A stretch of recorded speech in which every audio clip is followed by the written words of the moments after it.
Voilà, donc top départ pour ceux qui seront amenés à couper la vidéo. Donc bienvenue à tous dans ce nouveau vidéo flash du mercredi matin. Le Crédir finalement aujourd'hui a beaucoup de loupe pour regarder un petit peu ce qui se passe sur le terrain, puisque chaque semaine on a des stages, des entretiens, des appels sur notre hotline qui nous permettent de voir un petit peu comment tout évolue. Et donc aujourd'hui, on va peut-être faire un zoom un peu plus sur le télétravail et par exemple commencer par une petite vidéo un peu originale sur ce que nous observons en télétravail. Alors, juste un tout petit mouvement, j'ai des problèmes. Voilà, on va y arriver. L'essentiel, c'est de pas s'énerver. Alors, c'est une petite vidéo muette. Je vous laisse un petit peu regarder. La vie du télétravailleur. Finalement, pour certains, c'est plutôt cool, plus qu'au bureau.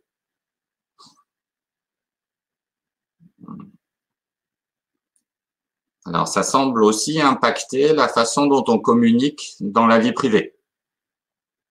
On répond plus forcément au téléphone. On s'envoie des SMS. Et nous, clairement, on voit des fausses routes. On s'est adapté. C'est super, on est le maître de ses journées. On est le maître de son destin. Puis un beau jour, on se réveille et l'enfer, c'est les autres. Eh ben non, les autres, ça va être l'avenir post-pandémie. Et il va falloir travailler sur notre lien social professionnel. Sinon, on n'a pas fini d'avoir des déconvenus. Alors, je repasse sur la présentation.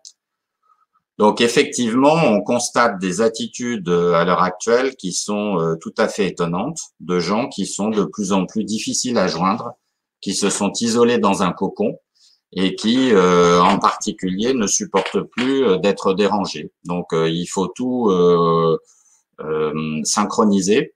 Et quand on les appelle au téléphone, ben, ils répondent pas. Et ça, c'est vie privée ou vie professionnelle. Autre chose qui est important, c'est ce qui se passe dans les visioconférences. On observe des problématiques relationnelles très importantes avec des gens qui sont plus ou moins éteints ou bien peuvent s'énerver.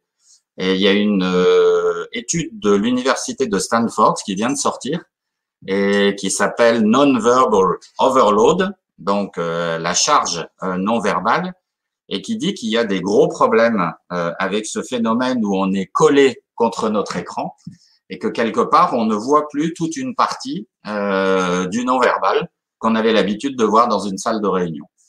Donc, le conseil, ça peut être par exemple de dire promenez-vous, vous n'êtes pas obligé de rester fixe. Et puis, je suis un peu hors champ.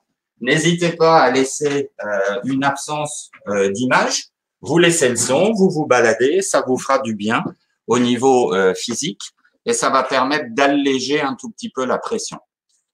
Et le troisième point, c'est tout le problème sur le télétravail, parce que si je suis directeur financier, j'ai l'impression que je vais pouvoir faire des économies extraordinaires de mètres carrés. Bah oui, avec 40% des gens en télétravail, j'ai 40% de surface en moins.